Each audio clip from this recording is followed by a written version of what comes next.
Okay, so now we are going to be doing some biological molecules. So let's look at some basic biological molecules. We have starch,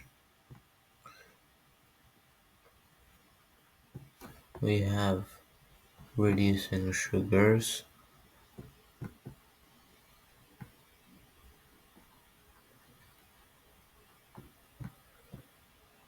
we have fat,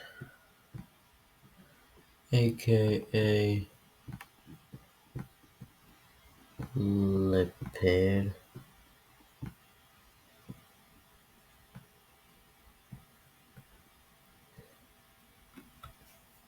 and we have protein.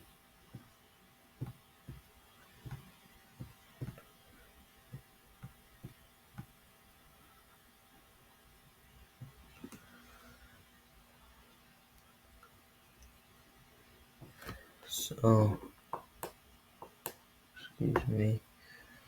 So, starch and reducing sugars are both forms of sugars.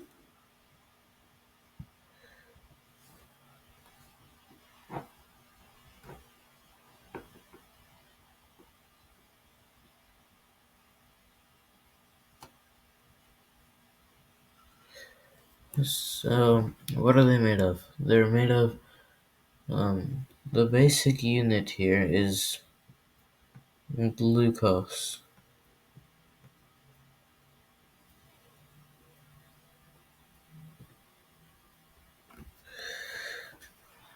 Now, when glucose forms large links, it forms starch, and many forms of glucose are in reducing sugars. And yeah, fats are made of fatty acids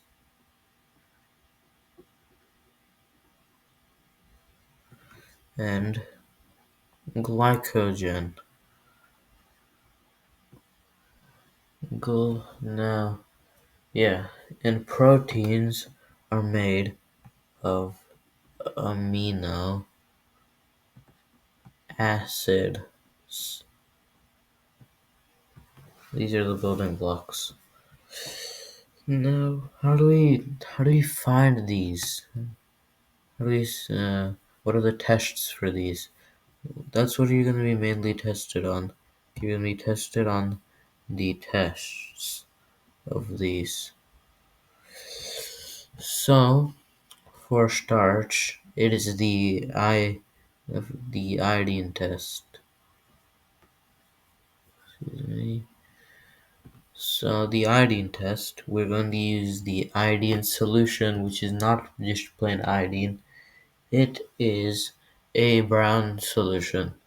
So we are going to put it into a food sample, and the food sample, if starch is present, it should soon turn black or bluish black. If starch is present, that is. For reducing sugars, we are going to use the Benedict's test. Let me just write the names down.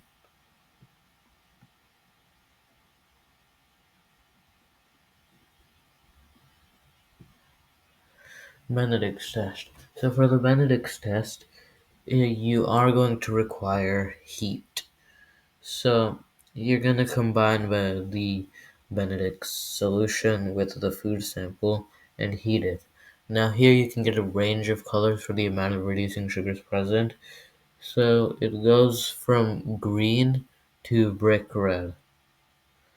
Brick red being highest and green being lowest amounts of reducing sugars. For fats, it is going to be the ethanol emulsion, EE for short. Ethanol emulsion. This relies on the fact that lipids dissolve in ethanol and not water. So if you dissolve it in water, ethanol, and add it to water, a milky white emulsion will form. This emotion proves that fats are present. And finally, for protein, we have the Biuret test, Biuret test if you're whatever. Biuret. Now you can add the sample to the solution, and if proteins are present, it'll turn lilac or purple. Yeah. Now you need good amounts of all of these in your diet to maintain a healthy diet.